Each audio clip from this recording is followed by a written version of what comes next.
بسم الله الرحمن الرحيم. الرحمن علم القرآن، خلق الإنسان علمه البيان.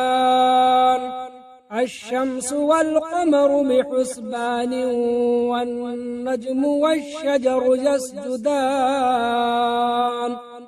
والسماء رفعها ووضع الميزان، ألا تطغوا في الميزان وأقيموا الوزن بالقسط ولا تخسروا الميزان. والأرض وضعها للأنام، فيها فاكهة والنخل ذات الأكمام،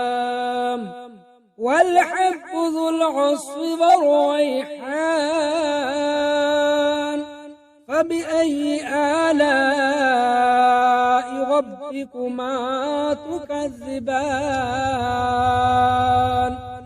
خلق الإنسان من صلصال كالفخار، وخلق الجان من مارج من نار. فبأي آلاء ربكما تكذبان؟ رب المشرقين ورب المغربين، فبأي آلاء ربكما تكذبان؟ مرج البحرين يلتقيان، بينهما برزخ لا يبغيان. فبأي آلاء ربكما تكذبان؟ يخرج منهما اللؤلؤ والمرجان، فبأي آلاء ربكما تكذبان؟ وله الجوار المنشآت في البحر كالأعلام، فبأي آلاء ربكما تكذبان؟ كل من عليها فان، ويبقى وجه ربك ذو الجلال والإكرام. فبأي آلاء ربكما تكذبان؟ يسأله من في السماوات والأرض، كل يوم هو في شأن. فبأي آلاء ربكما تكذبان؟ سنفرغ لكم أيها الثقلان، فبأي آلاء ربكما تكذبان؟ يا معشر الجن والإنس إن استطعتم أن تنفذوا من أقطار السماوات والأرض، فانفذوا لا تنفذون إلا بسلطان. فبأي آلاء ربكما تكذبان؟ يرسل عليكما شواظ من نار ونحاس فلا تنتصران. فبأي آلاء ربكما تكذبان؟ فإذا انشقت السماء فكانت وردة كالدهان. فبأي آلاء ربكما تكذبان؟ فيومئذ لا يسأل عن ذنبه إنس ولا جان فبأي آلاء ربكما تكذبان يعرف المجرمون بسيماهم فيؤخذ بالنواصي والأقدام فبأي آلاء ربكما تكذبان هذه جهنم التي يكذب بها المجرمون يطوفون بينها وبين حميم آن فبأي آلاء ربكما تكذبان ولمن خاف مقام ربه جنتان فبأي آلاء ربكما تكذبان ذواتا أفنان فبأي آلاء ربكما تكذبان فيهما عينان تجريان فبأي آلاء ربكما تكذبان فيهما من كل فاكهة زوجان فبأي آلاء ربكما تكذبان متكئين على فرش بطائنها من استبرق وجنى الجنتين دان فبأي آلاء ربكما تكذبان فيهن قاصرات الطرف لم يطمثهن إنس قبلهم ولا جان فبأي آلاء ربكما تكذبان كأنهن الياقوت والمرجان فبأي آلاء ربكما تكذبان هل جزاء الإحسان إلا الإحسان فبأي آلاء ربكما تكذبان ومن دونهما جنتان فبأي آلاء ربكما تكذبان مدغامتان فبأي آلاء ربكما تكذبان فيهما عينان ضاختان فبأي آلاء ربكما تكذبان فيهما فاكهة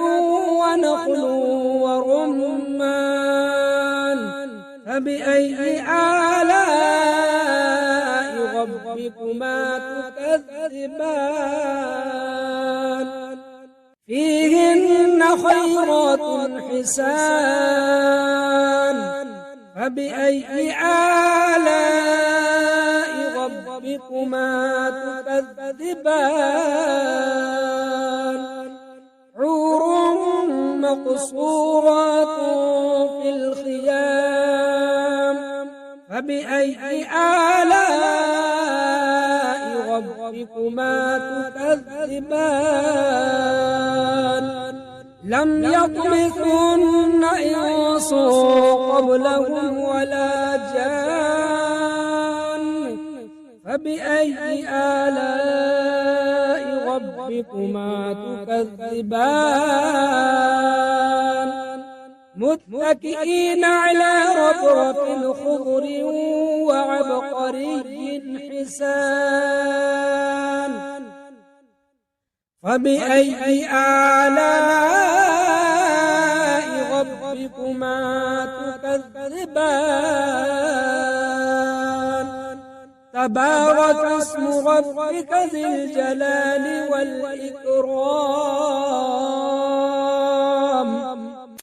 أعوذ بالله من الشيطان الرجيم بسم الله الرحمن الرحيم ياسين والقرآن الحكيم إنك لمن المرسلين على صراط مستقيم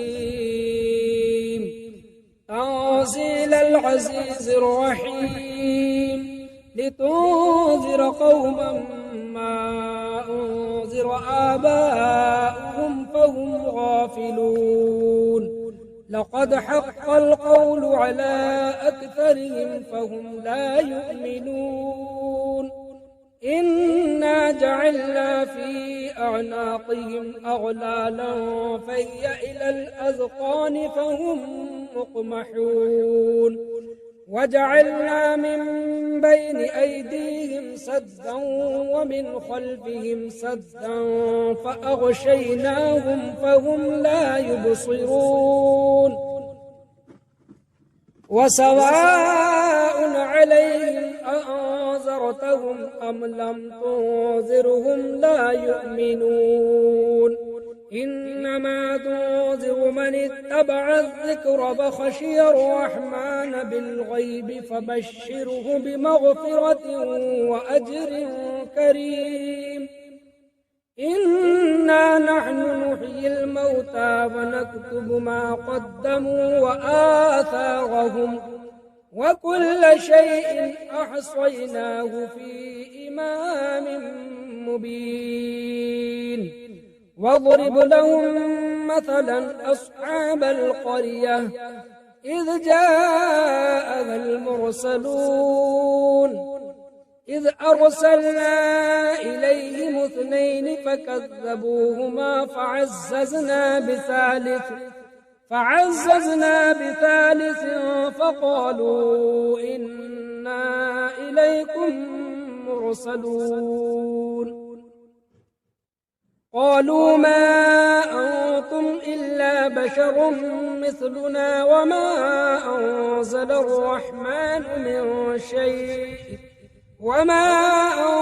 الرحمن من شيء إن أنتم إلا تكذبون قالوا ربنا يعلم إنا إليكم لمرسلون وما علينا إلا البلاغ المبين قالوا إنا تطيرنا بكم لئن لم تنتهوا لنرجمنكم وليمسنكم منا عذاب أليم قالوا طائركم معكم أئن ذكرتم بل أنتم قوم مسرفون وجاء من أقصى المدينة رجل يسعى قال يا قوم اتبعوا المرسلين اتبعوا من لا يسألكم أجرا وهم مهتدون وما لي لا أعبد الذي فطرني وإليه ترجعون أأتخذ من دونه آلهة إن يردني الرحمن بضر لا تغن عني شفاعتهم شيئا ولا ينقذون إني إذا لفي ضلال مبين إني آمنت بربكم فاسمعون قيل ادخل الجنة قال يا ليت قومي يعلمون بما غفر لي ربي وجعلني من المكرمين وما أنزلنا على قومه من بعده من جند من السماء وما كنا منزلين إن كانت إلا صيحة واحدة فإذا هم خامدون يا حسرة على العباد ما يأتيهم من رسول إلا كانوا به يستهزئون ألم يروا كم أهلكنا قبلهم من القرون أنهم إليهم لا يرجعون وإن كل لما جميع لدينا محضرون وآية لهم الأرض الميتة أحييناها فأخرجنا منها حبا فمنه يأكلون وجعلنا فيها جنات من نخيل وأعناب وفجرنا فيها من العيون ليأكلوا من ثمره وما عملته أيديهم أفلا يشكرون سبحان الذي خلق الأزواج كلها مما تنبت الأرض ومن أنفسهم ومما لا يعلمون وآية لهم الليل نسلخ منه النهار فإذا هم مظلمون والشمس تجري لمستقر لها ذلك تقدير العزيز العليم والقمر قدرناه منازل حتى عاد كالعرجون القديم لا الشمس ينبغي لها أن تدرك القمر ولا الليل سابق النهار وكل في فلك يسبحون وآية لهم أنا حملنا ذريتهم في الفلك المشحون وخلقنا لهم من مثله ما يركبون وإن نشأ نغرقهم فلا صريخ لهم ولا هم ينقذون إلا رحمة منا ومتاعا إلى حين وإذا قيل لهم اتقوا ما بين أيديكم وما خلفكم لعلكم ترحمون وما تأتيهم من آية من آيات ربهم إلا كانوا عنها معرضين وإذا قيل لهم أنفقوا مما رزقكم الله قال الذين كفروا للذين آمنوا أنطعم من لو يشاء الله أطعمه إن أنتم إلا في ضلال مبين ويقولون متى هذا الوعد إن كنتم صادقين ما ينظرون إلا صيحة واحدة تأخذهم وهم يخصمون فلا يستطيعون توصية ولا إلى أهلهم يرجعون ونفخ في الصور فإذا هم من الأجداث إلى ربهم ينسلون قالوا يا ويلنا من بعثنا من مرقدنا هذا ما وعد الرحمن وصدق المرسلون إن كانت إلا صيحة واحدة فإذا هم جميع لدينا محضرون فاليوم لا تظلم نفس شيئا ولا تجزون إلا ما كنتم تعملون إن أصحاب الجنة اليوم في شغل فاكهون هم وأزواجهم في ظلال على الأرائك متكئون لهم فيها فاكهة ولهم ما يدعون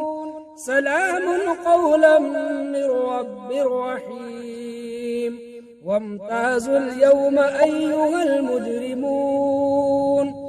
ألم أعهد إليكم يا بني آدم ألا تعبدوا الشيطان إنه لكم عدو مبين وأن اعبدوني هذا صراط مستقيم ولقد أضل منكم جبلا كثيرا أفلم تكونوا تعقلون هذه جهنم التي كنتم توعدون اصلوها اليوم بما كنتم تكفرون اليوم نختم على أفواههم وتكلمنا أيديهم وتشهد أرجلهم بما كانوا يكسبون ولو نشاء لطمسنا على أعينهم فاستبقوا الصراط فأنى يبصرون ولو نشاء لمسخناهم على مكانتهم فما استطاعوا مضيا ولا يرجعون ومن نعمره ننكس في الخلق أفلا يعقلون وما علمناه الشعر وما ينبغي له إن هو إلا ذكر وقرآن مبين لينذر من كان حيا ويحق القول على الكافرين أولم يروا أنا خلقنا لهم مما عملت أيدينا أنعاما فهم لها مالكون وذللناها لهم فمنها ركوبهم ومنها يأكلون ولهم فيها منافع ومشارب أفلا يشكرون